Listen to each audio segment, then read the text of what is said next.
We have your standard or classical carnivore diet, and we have your standard ketogenic diet.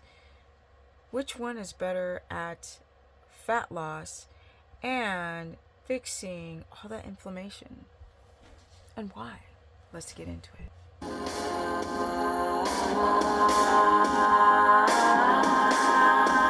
Welcome everyone to my humble life, where I'm trying to build more shelters for my animals at night with my bare hands.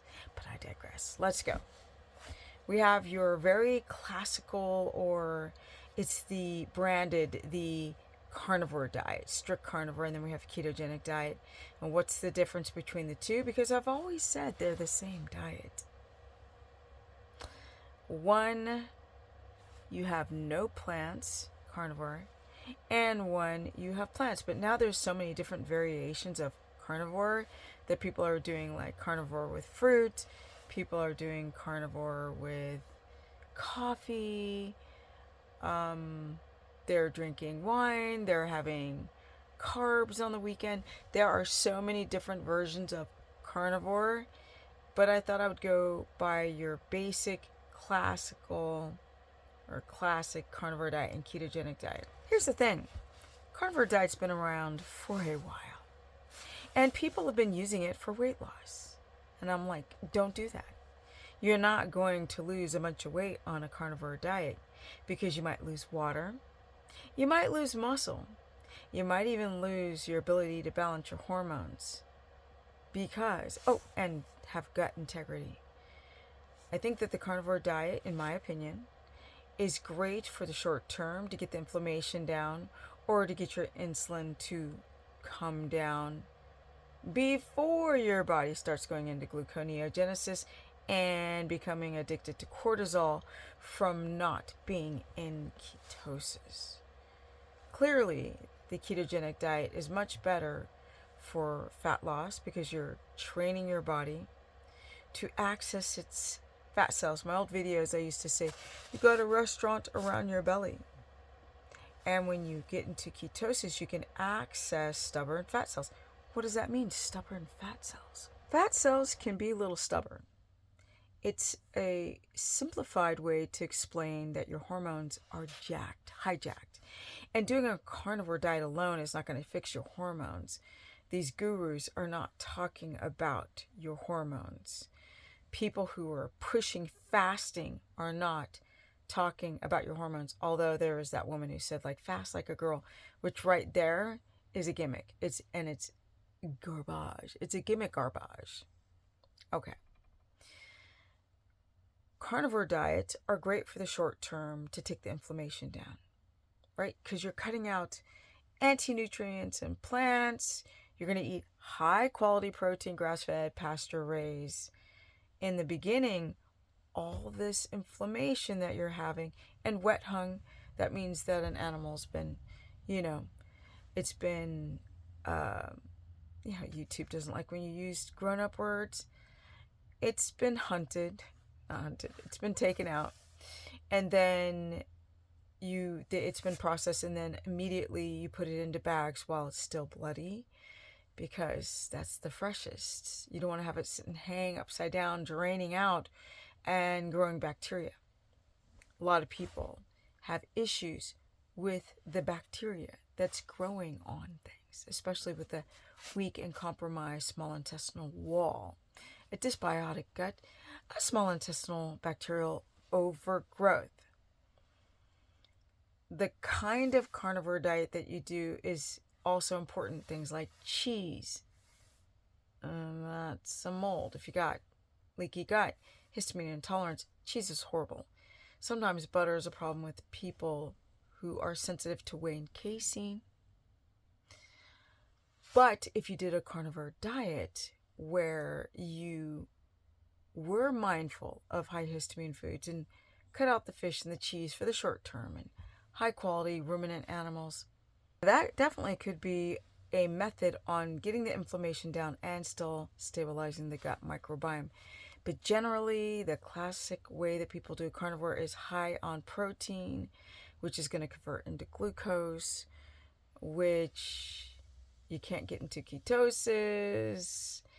And then people have problems with chronic dehydration, and then they've got to have the protein byproducts go through the kidneys, and then they start having back pain, and then thyroid problems because there's no gas tank, there's no glucose, there's no ketones, it's just protein, which is available in the bloodstream and liver. That's not enough energy. It's just not.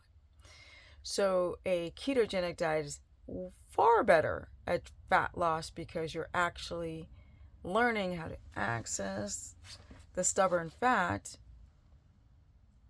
and convert it into ketones and then use it as energy. That's the problem. People can't stabilize their blood sugar. They cannot stabilize their hormones. Carnivore, the classic way to do it, does not stabilize your hormones on high meat. And people think that eating high-fat carnivore is eating a bunch of ribeyes, but the classic carnivore diet is high protein. People who say, oh, I'm doing high-fat carnivore, they're eating a lot of ground beef and ribeyes and adding a pat of butter. That's not high fat. High fat is like a package of butter or the same amount, 227 grams of fat added to your plate, not including you can't include the cooking process. And then on top of that, the meat fats to get into ketosis. I've worked with so many people over the years. You can actually see with the glucometer that their ketones always spike when they're eating dietary fat. First, your body learns how to convert the dietary fat into ketones. Then your body learns how to convert the body fat while you sleep into ketone bodies to get into the Krebs cycle and have all the cells of your body use the friggin' fat or ketones except for your red blood cells. That's the goal. You're going to stabilize your hormones. You're going to fix that leaking gut. You're going to fix the mast cell activation, getting into ketosis, which takes a long time. You're going to improve your sleep. You're going to add cholesterol. You're going to have substrate to make reproductive hormones. You're going to drop your insulin. Your skin's going to love you at 58. Your exercise is going to improve exponentially because you're having the cholesterol. And you're able to drop that body fat once everything stabilizes. Your insulin, your glucose, your hormones, your thyroid. Then you start dropping body fat and not before.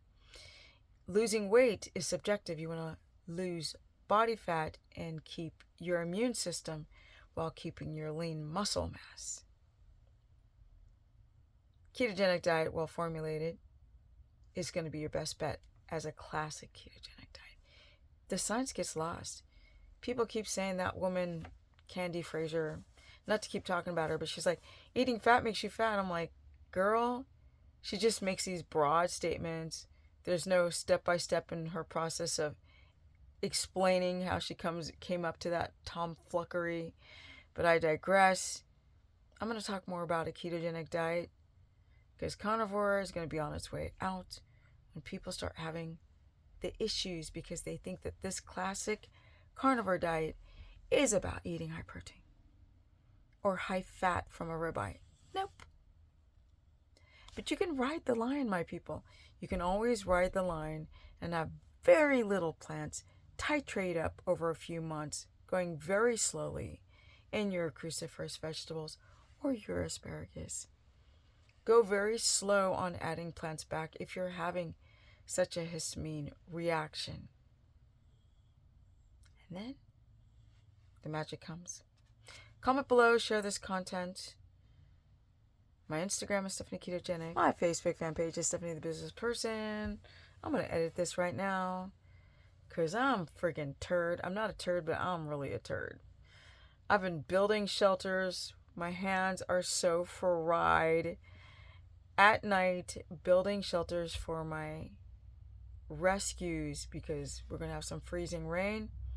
And they're not freaking going into the barn. Make it make sense. And I'm out. Energy. Not really. Peace.